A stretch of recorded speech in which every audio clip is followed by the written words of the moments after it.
మత్తయి సువార్త 23వ అధ్యాయంలో ఉన్న 39 వచనములు. అప్పుడు యేసు జనసమూహములతోనూ తన శిష్యులతోనూ ఇట్లనెను, శాస్త్రులను పరిసయ్యులను మోషే పీఠమందు కూర్చుండువారు గనుక వారు మీతో చెప్పు వాటినన్నిటినీ అనుసరించి గైకొనుడి. అయినను వారి క్రియల చొప్పున చేయకుడి. వారు చెప్పుదురే గాని చేయరు. మోయ సఖ్యము కాని భారమైన బరువులు కట్టి మనుషుల భుజముల మీద వారు పెట్టుదురే గాని తమ వ్రేలితోనైనా వాటిని కదిలింపనొల్లరు. మనుషులకు కనబడు నిమిత్తము తమ పనులన్నీ చేయుదురు.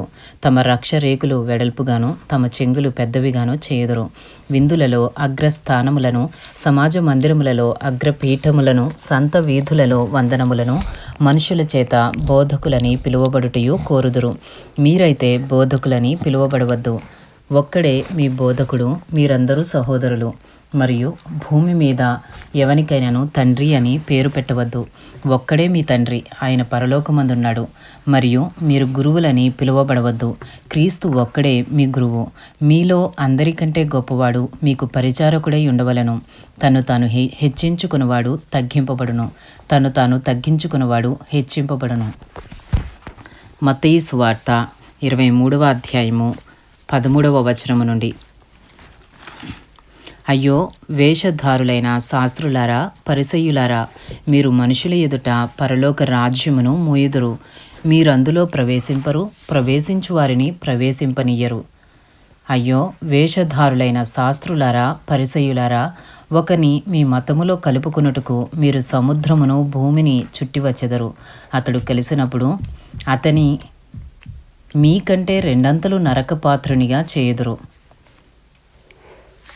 మత్తయి సువార్త 23వ అధ్యాయము 16వ వచనము నుండి. అయ్యో, అంధులైన మార్గదర్శకులారా, ఒకడు దేవాలయము తోడని ఒట్టు పెట్టుకుంటే అందులో ఏమీ లేదు గాని దేవాలయంలోని బంగారము తోడని ఒట్టు పెట్టుకుంటే వాడు దానికి బద్ధుడని మీరు చెప్పుదురు. అవివేకులారా, అంధులారా, ఏది గొప్పది? బంగారమా? బంగారమును పరిశుద్ధపరచు దేవాలయమా?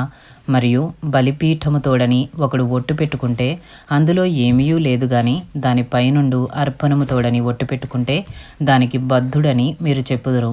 అవివేకులారా, అంధులారా, ఏది గొప్పది? అర్పణమా? అర్పణమును పరిశుద్ధపరచు బలిపీఠమా? బలిపీఠము తోడని ఒట్టు పెట్టుకునివాడు దాని తోడనియు దాని పైనుండి వాటన్నిటి తోడనియు ఒట్టు పెట్టుకునిచున్నాడు.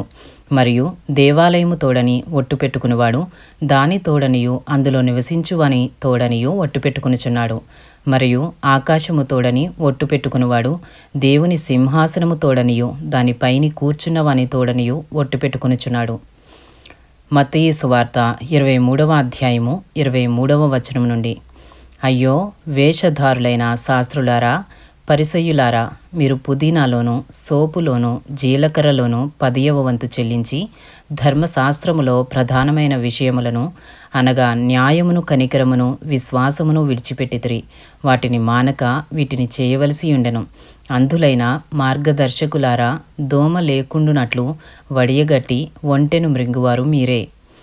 అయ్యో, వేషధారులైన శాస్త్రులారా, పరిసయ్యులారా, మీరు గిన్నెయు పల్లెమును వెలుపట శుద్ధి చేయుదురు గాని అవి లోపల దోపుతోనూ అజితేంద్రియత్వముతోనూ నిండియున్నవి. గ్రుడ్డి పరిసయ్యుడా, గిన్నెయు పల్లెమును వెలుపల శుద్ధియగునట్టుగా ముందు వాటి లోపల శుద్ధి చేయుము. మత్తయి సువార్త 23వ అధ్యాయము 27వ వచనము నుండి. అయ్యో, వేషధారులైన శాస్త్రులారా, పరిసయ్యులారా, మీరు సున్నము కొట్టిన సమాధులను పోలియున్నారు. అవి వెలుపల శృంగారముగా అగపడును గాని లోపల చచ్చిన వారి ఎముకలతోనూ సమస్త కల్మషముతోనూ నిండియున్నవి. అలాగే మీరు వెలుపల మనుషులకు నీతిమంతులుగా అగపడుచున్నారు గాని లోపల వేషధారణతోనూ అక్రమముతోనూ నిండియున్నారు. అయ్యో, వేషధారులైన శాస్త్రులారా, పరిసయ్యులారా, మీరు ప్రవక్తల సమాధులను కట్టించుచు నీతిమంతుల గోరీలను శృంగారించుచు మనము మన పితరుల దినములలో ఉండిన ఎడల ప్రవక్తల మరణ విషయములో వారితో పాలివారమై ఉండకపోదుమని చెప్పుకుందురు. అందువలననే మీరు ప్రవక్తలను చంపిన వారి కుమారులై ఉన్నారని మీ మీద మీరే సాక్ష్యము చెప్పుకొనుచున్నారు. మీరును మీ పితరుల పరిమాణము పూర్తి చేయుడి. సర్పములారా, సర్ప సంతానమా, నరక శిక్షను మీరెలాగూ తప్పించుకుందరు? అందుచేత ఇదిగో నేను మీ యొద్దకు ప్రవక్తలను, జ్ఞానులను, శాస్త్రులను పంపుచున్నాను.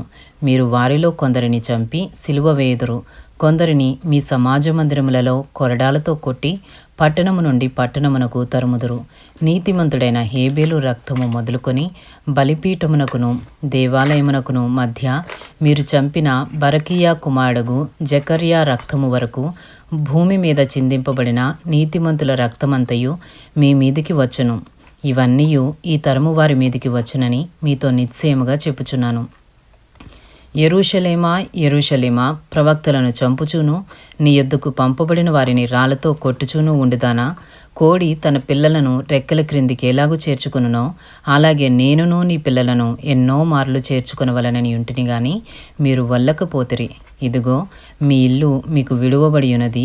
ఇది మొదలుకొని ప్రభువు పేరట వచ్చువాడు స్తుతింపబడుగాకని మీరు చెప్పు వరకు నన్ను చూడరని మీతో చెప్పుచున్నాను. ఇంతటితో మత్తయి సువార్త 23వ అధ్యాయంలో ఉన్న 39 వచనములు పూర్తి చేయబడినవి.